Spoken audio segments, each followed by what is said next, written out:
हमारे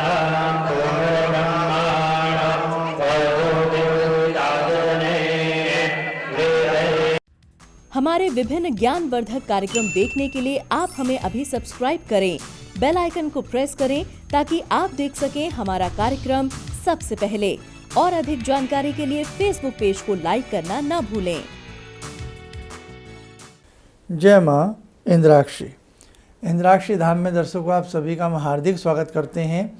आज के दिन जिन जातकों का जन्म दिवस है, मैरिज एनिवर्सरी है, उन सभी को हमारी तरफ से बहुत बहुत शुभकामनाएं।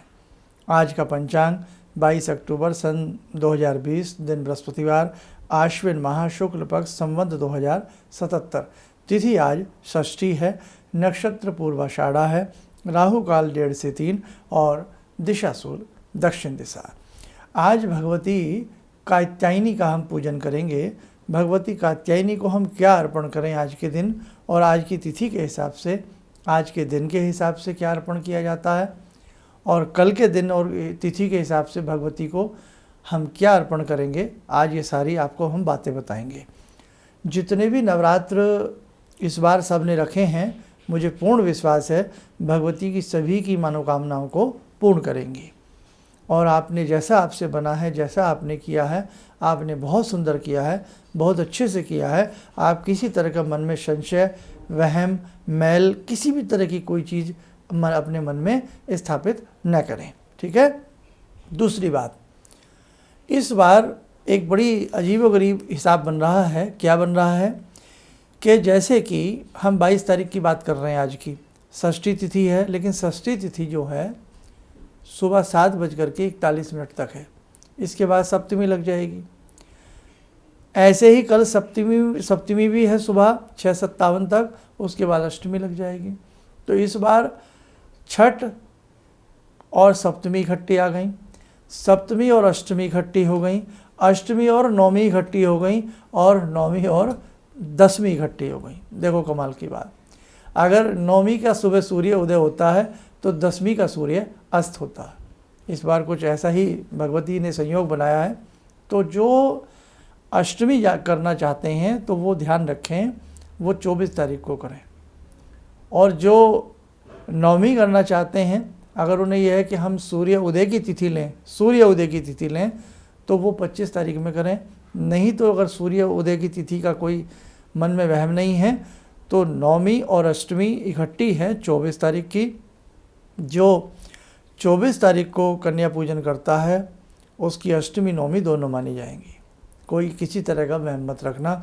और विजयदशमी का जो पर्व है, दशहरे का जो पर्व है, वो 25 तारीख का है। अब मैं आपको इसका एक प्रमाण देता हूँ। प्रमाण क्या देता हूँ, हम अपने शास्त्रों से चलते हैं। अब शास्त्रों से जब हम चलते हैं, मेरी बात बहुत गंभीर से सुनना, क्योंकि आजकल लोग हर चीज़ को दो दो मनाने लगेंगे। सोचते नहीं हैं, विचार नहीं करते हैं, हर चीज़ को दो दो करने बैठ जाते हैं। विजयदशमी दशहरे का जो पर्व है वो 25 तारीख का मनाया जाएगा, 25 अक्टूबर का। क्यों? उसमें रावण दहन होता है, रावण को दाग लगता है। यानी कि रावण की जो तिथि है वो कौन सी थी? दसवीं। और यदि हम रावण को 26 तारीख को हम दाग देते हैं, मतलब रावण दहन करते हैं, लंका जब दहन हुई और उसमें रावण के पुतले वगैरह जो जलाए जाते हैं, रावण दहन करते हैं, मोटी सी बात हम मान लें, तो वो कौन सी तारीख को? बहुत से लोग 26 तारीख के पक्ष में हैं, लेकिन 26 तारीख को दसवीं तिथि, मैं फिर समझा रहा हूँ, 26 तारीख को दसवीं तिथि सुबह 8:58 तक है। और हमारे हिंदू शास्त्र में जिस तिथि में दाग दिया जाता है, उसी तिथियों को मनाया जाता है। अगर हम रावण दहन की बात करते हैं, विजयदशमी, भगवान श्री राम ने जो विजय प्राप्त की वो विजयदशमी के दिन की थी, एकादशी में नहीं की थी, समझे आप। और 8:58 तक सुबह दशमी है 26 तारीख को, फिर एकादशी का योग लग जाएगा। लेकिन एकादशी का जो व्रत माना जाएगा वो 27 तारीख का है। इसका भी प्रमाण दे देता हूँ। एकादशी जो तिथि ली जाती है वो सुबह सूर्य उदय के हिसाब से ली जाती है, तो वो 27 तारीख को है। ये मैथमेटिक्स है, ये गणित है। हमें जो कह देता हम वैसे ही कर लेते हैं, वैसे ही हम मान लेते हैं कि साहब वहाँ तो ऐसा कर रहे हैं, वो ऐसा कर रहे हैं, फूफा जी ऐसा कर रहे हैं, नाना जी ऐसा कर रहे हैं, आंटी जी ऐसा कर रही हैं। क्यों साहब? आंटी जी को पंचांग देखना आता है? बताइए मेरी बात। तो इसीलिए ये दो त्यौहार जो हो रहे हैं ना, इनका प्रचलन धीरे धीरे जब आपको गणित समझ में आएगा सब समझ में आ जाएगा। इसलिए आपकी इच्छा है हम विजयदशमी का जो पर्व है वो 25 अक्टूबर को दिन रविवार को मनाएंगे। हम इंद्राक्षी धाम की तरफ से आपको बता रहे हैं, बाकी आपकी अपनी सबकी इच्छाएं हैं, वो हम कुछ नहीं कह सकते। अब देखो, मेरा समझाने का फ़र्ज है क्योंकि आप मुझसे बहुत दिल से जुड़े हैं, बहुत मुझसे मन से जुड़े हैं। क्योंकि मुझे भी खबर आ रही है कि कुछ लोग 26 तारीख का विजयदशमी का पर्व मना रहे हैं, जबकि कोई तुक ही नहीं बैठता 26 तारीख का। तो कोई सेंस ही नहीं बनती 25 तारीख की, न गणित के हिसाब से, न पंचांग के हिसाब से, और ना ही शास्त्र के हिसाब से। बस अब आप समझ गए होंगे। अब देखो हम अपनी बात पर लौटते हैं। अब आज शाम को सप्तमी का योग लग जाएगा, तो ऐसी स्थिति में क्या करें? तो आप सप्तमी को यहाँ भूल करके माँ कात्यायनी की ही सेवा भाव करें और माँ कात्यायनी के हिसाब से सूर्य उदय तिथि को लेते हुए भोग लगाएं। जैसे अब मैं आपको भोग की बात बता देता हूँ। षष्ठी तिथि में भगवती को मधु का भोग लगता है, मैंने एक दिन पहले भी बता दिया था, शहद का भोग लगता है। कल सप्तमी तिथि में सुबह लगा देना, भगवती को गुड़ का भोग लगता है, यह गुड़ से बने किसी पदार्थ का भोग लगता है। समझ में आ गई? अष्टमी का भी नोट कर लो। अष्टमी में भगवती को सर्व प्रसिद्ध है, विश्व प्रसिद्ध है, नारिकेल का भोग लगता है, नारियल का भोग लगता है।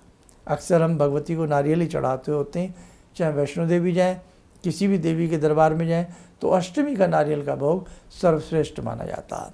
नवमी को धान का लावा, जो ईख होती है, जो हम दीपावली में जिसको हम खील बताशे समझे सुने ना, तो खील का भोग लगता है। अब दिनों के हिसाब से जान लें। बृहस्पतिवार जैसे कि आज है, तो बृहस्पतिवार में बृहस्पतिवार के हिसाब से भगवती को खांड का भोग लगाएं। शुक्रवार के हिसाब से भगवती को कुज्जा मिश्री का भोग लगाएं। शनिवार के हिसाब से भगवती को गोघृत का भोग लगाएं। रविवार के हिसाब से भगवती को पायस खीर का भोग लगाएं। ये आप बाद में मेरी वीडियो ध्यान से सुन लेना और ये सारी चीज़ें आप लोग लिख लेना। और वैसे मैं फेसबुक पे मैंने मंगला स्तोत्र डाल दिया है। आज प्रयास करूँगा फेसबुक पर तिथियों के हिसाब से क्या भोग लगता है वो मैं आज ही फेसबुक पे आपको फेसबुक पेज पे हमारे मिल जाएगा। इसलिए हमारे फेसबुक पेज को लाइक क्या करें, बस जुड़ जाएं, उससे आप जुड़ जाइएगा ताकि आपको बहुत सारी इस प्रकार की चीज़ें अब सभी हमारे दर्शकों को पता लगती रहें। और कल का जो पूजन रहेगा वो हमारे 7वें रूप का भगवती कालरात्रि का रहेगा। उसके बाद 8वीं भगवती महागौरी और फिर सिद्धिदात्री का रहेगा। ये सारी बातें आपके साथ चर्चा हो गई। अब बहुत लोगों ने हमसे पूछा कि जो शर्मा जी हमने कलश के ऊपर नारियल रखा है उसका क्या करना है? कुछ नहीं करना है। उसे आपके घर में जैसे कोई बेटी हो, कन्या हो या कोई सौभाग्यवती महिला हो, या अपने पति के हाथ से उठवा करके अपने पल्लू में ले लें, नमस्कार करें और प्रसाद के रूप में उसको तोड़ के खाएं और उसका जो पानी है वो आप पीजिएगा। पानी बहुत अच्छा होता है, नारियल का डाइजेशन अच्छी करता है। भगवती का प्रसाद तो वैसे ही अमृत तुल्य होता है। और जो अब हमारी ज्वारी जो हमने खेती लगाई है, जौ लगाए हैं, है ना, तो जो जौ लगाए हैं उसमें उसका क्या किया जाता है? जब हम अष्टमी, अगर अष्टमी आप करते हैं तो पहले आप कन्या पूजन वगैरह करके कढ़ाई को तिलक, थोड़ा सा कढ़ाई के जो पकड़ने के जो कुंदे होते हैं ये, है ना, उस पर हल्का सा कलावा बांध के नमस्कार कर लें जब हलवा बन जाए, और कढ़ाई से हलवा पहले भगवती को भोग लगाएं, फिर सभी कन्याओं आदि को लगा करके जो भी आपकी परिपाटी है वो आप कर लें। लेकिन मेरा मन नहीं मानता, क्योंकि मेरे ऐसे साधक भी बहुत हैं जो फर्स्ट टाइम रख रहे हैं, जो रखते थे या मुझे सुन करके अब रख रहे हैं, या हमारे भाव के हिसाब से रख रहे हैं, हमारे हिसाब से रख रहे हैं। तो मैं कल कोशिश करूँगा, थोड़ा बहुत बता भी दूँगा। तो इसमें क्या करें, कढ़ाई पर कलावा बांध दें, तिलक कर दें, भगवती को पहले भोग लगाएं, फिर वही भोग दो पूड़ियों के साथ, थोड़ा चने की, उबला हुआ चने के साथ, या जो भी आप बनाना चाहें, थोड़ा थोड़ा हलवा कन्याओं को दें, भोग लगाएं, नमन करें, नमस्कार करें। और वो जो आपके जौ हैं उसमें ध्यान से देखना कि बिल्कुल दूध रंग का, वाइट रंग का तो नहीं। अगर वाइट रंग का होता है तो उस वाइट रंग के जौ को लगा रहने दें, सेवा करें। दशमी के दिन, दशहरे के दिन उसे नीचे से चांदी से काट करके, कटना क्या होता है, हल्का सा चांदी का सिक्का ऐसे करोगे, नाजुक चीज़ होती है, अपने आप कट जाएगी। और उसे अगर 2-3 निकल आएँ तो उसको अपना किसी लाल कपड़े पे रख करके धूप दे करके भगवती का एक दिव्य महाप्रसाद आशीर्वाद समझ करके गल्ला लॉकर तिजोरी में रखें, बहुत अच्छा रहता है। और मेरे साथ खुद ऐसा भगवती ने कई बार ऐसा हुआ है कि जब ये हम करते हैं तो कई बार भगवती का ऐसा दिव्य प्रसाद इस साधक को भी प्राप्त हुआ है। तो मैं कभी नहीं चाहता कि जो चीज़ मुझे प्राप्त हुई है या जो मैंने अनुभव किया है, मैं वो अपना सच्चा अनुभव आप सबके साथ बांटना चाहता हूँ। और बस आप ऐसे ही सच्चाई से जुड़े रहिए, प्रेम से जुड़े रहिए, तो ये आपको करना है, समझ गए। और बाकी जब भगवान श्री राम अयोध्या लौटे थे तो ये सब ने बहुत अच्छे, उस समय ऐसा तो नहीं था कि किसी ने कर रखे थे, लेकिन आपको पता है गेहूं की फसल होती है ना। तो अब पहले की तरह दुनिया तो थी नहीं कि साहब फूलों की मंडियाँ लगती हैं, फूलों के बाज़ार लगते, सब चीज़ें फ्री मिला करती थी, घर घर में फूल पुष्प हुआ करते थे। तो जब भगवान श्री राम आए तो लोग इतने हर्षोल्लासित हो गए, जो खेत में उन्होंने गेहूँ बो रखी थी और छोटे छोटे जो अंकुर निकले हुए थे वही पुष्प के रूप में भगवान के ऊपर खूब वर्षा कर दी, खूब। तो मतलब भाव है, ये भाव है। और आज हम दूसरे भाव में ये खेती बोते हैं, वो मैं एक एपिसोड कभी दूंगा, तो बहुत बड़ा आज का नहीं तो एपिसोड हो जाएगा। तो उसमें जो आपने ये खेती बोई है उसमें सफ़ेद जौ का ध्यान रखें, बाल का ध्यान रखें, और बाकी जो उसमें निकले हरे हरे वो सब काट करके अपने गुरुजी को चढ़ाएं, जिन्हें आप गुरु मानते हैं। सभी देवी देवताओं पे थोड़े थोड़े चढ़ाए जाते हैं। और दशहरे के दिन या राम नवमी के दिन, नवमी जो आएगी, नवमी के दिन या दशहरे के दिन, जैसे आपकी इच्छा हो, किसी आसपास के मंदिर में जाएं जहाँ भगवान श्री राम का विग्रह स्वरूप हो, भगवान श्री राम जी को चढ़ाएं। कितना स्वाद आता है, कितना अच्छा लगता है। हम अपनी परंपराएं भूल गए हैं। लोग हमें अंधविश्वास कह देते हैं, क्या आप घर में प्लांट नहीं लगाते, बड़ी बड़ी नर्सरियाँ घर में नहीं होती? तो ये भी एक घर में हम एक हरियाली का सूचक करते हैं। तो इसकी बहुत सारी चीज़ें होती हैं, समय समय पे अब आपको सीखना होगा और पढ़ना होगा। गुरु दीक्षा के लिए बहुत लोग बोल रहे हैं, तो गुरु दीक्षा के लिए अभी उपयुक्त समय आ रहा है, मैं आपको स्वयं बताऊंगा।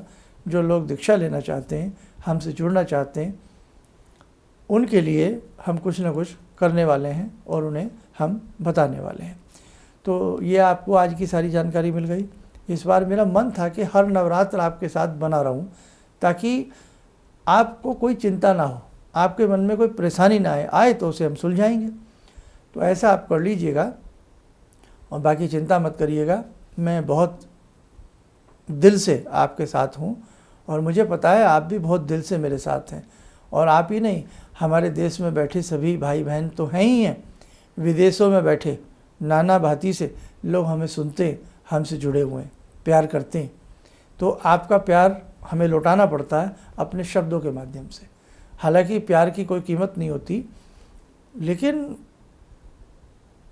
समझाने के तौर पर और उस प्यार से प्यार बढ़ाने के तौर पर आप और हम चाहें तो एक दूसरे के लिए हम लोग बहुत कुछ कर सकते हैं। और मुझे क्या चाहिए आपसे? मुझे तो यही चाहिए कि हम अपने धर्म को बढ़ाएं, अपने धर्म में जो कुरीतियाँ पल रही हैं उन्हें हम दूर करें। आपने एक चीज़ कभी सोची है?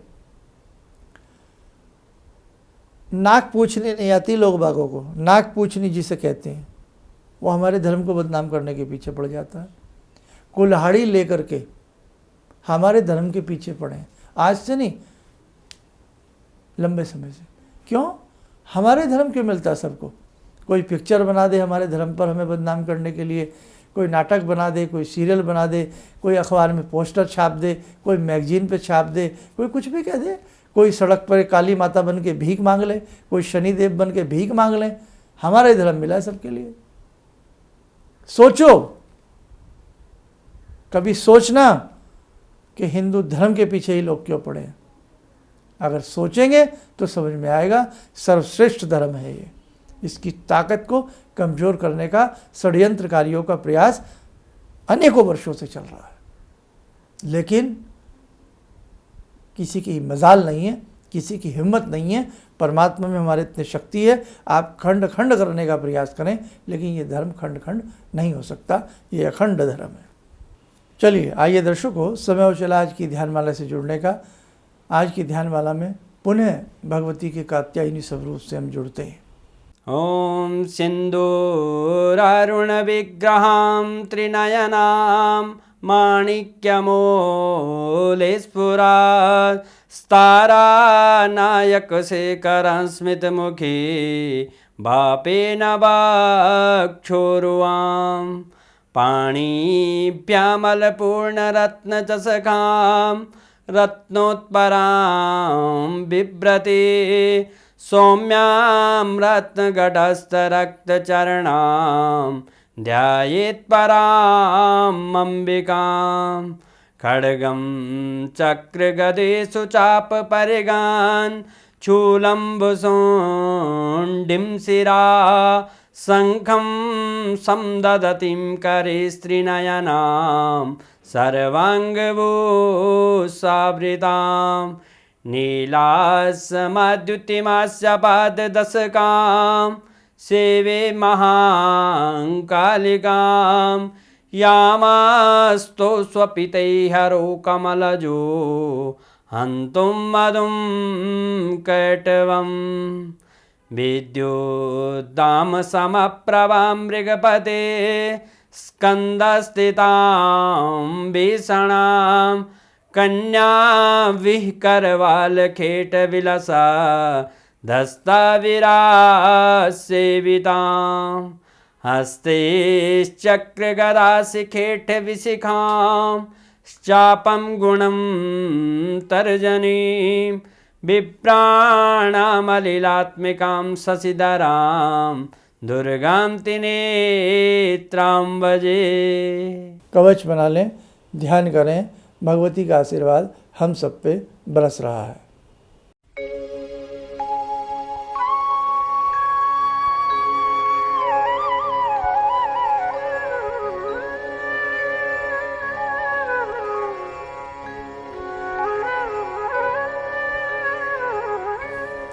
ओम बोलते हुए नेत्र खोलें, सामान्य हो जाएं।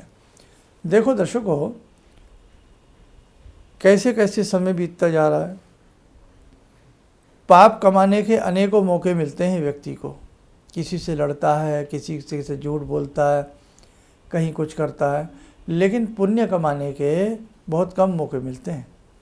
इसलिए जीवन में चाहे व्रत रख के, उपवास रख के, पूजा करके, पाठ करके, भक्ति करके, किसी की सेवा करके, किसी को कुछ दे करके, जहाँ से भी पुण्य कमाने का मौका मिले, पुण्य को सदैव संचित करना चाहिए। और संचित किया पुण्य कई कई जन्मों तक चलता है। जोड़ा गया धन लंबे समय तक काम आता है।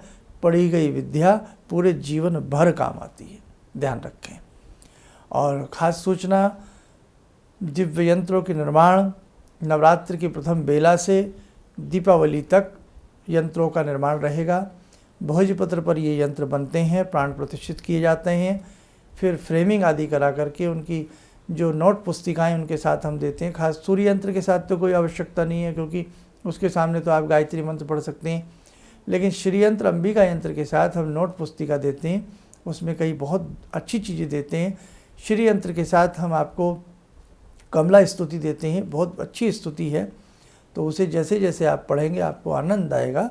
बहुत सारी चीज़ें आपको हम उसमें बाकायदा फ़ोटोकॉपी करा करके देते हैं, ताकि आप उन्हें पढ़ें और आपके वो बहुत काम आ सकें। और एक चीज़ और बताऊं, ख़ास चीज़ बता दूं मैं आपसे कि जो इस बार के ये यंत्र हैं, अभी जो यंत्र मंगा रहे हैं, जो हम यंत्र भेजेंगे वो भेजेंगे हम पूर्णिमा के बाद, क्योंकि 10वीं तक, दशहरे तक इनका कर्म रहेगा पूजा पाठ का। उसके बाद फ्रेमिंग होंगे, फिर ये पैक वैक होने हैं। तो मान के चलो पूर्णिमा के भी 3-4 दिन के बाद से ही हम इन यंत्रों को भेजना प्रारंभ करेंगे। इसलिए आपसे कृपा करते हैं कि कोई जल्दीबाजी ना करे, क्योंकि उसके बाद तो हर वर्ष हर नवरात्र में ये माता रानी की कृपा से ये यंत्र आप ही के पास रहने, आप ही के घर में रहने। तो इसलिए हमने आपको बता दिया है कि ये यंत्र आपको कब तक भेजे जाएंगे। और इन्हीं शब्दों के साथ हम अपनी वाणी को विराम देते हैं। जय माँ इंद्राक्षी। भगवान से जुड़ो, और भगवान को से जुड़ने का जरिया आपने बताया, बहुत अच्छा लगा, बहुत धन्यवाद। और सनातन धर्म को जिंदा रखने के लिए आप जो प्रयास कर रहे हैं बहुत सराहनीय है। हम लोग को मौका मिला है, हम लोग भाग्यशाली हैं जो आपके करीब आने का हम लोग को मौका मिला है। किसी भी समस्या के समाधान के लिए मिले प्रसिद्ध हस्तरेखा एवं वास्तु विशेषज्ञ प्रोफेसर धर्मेंद्र शर्मा जी से।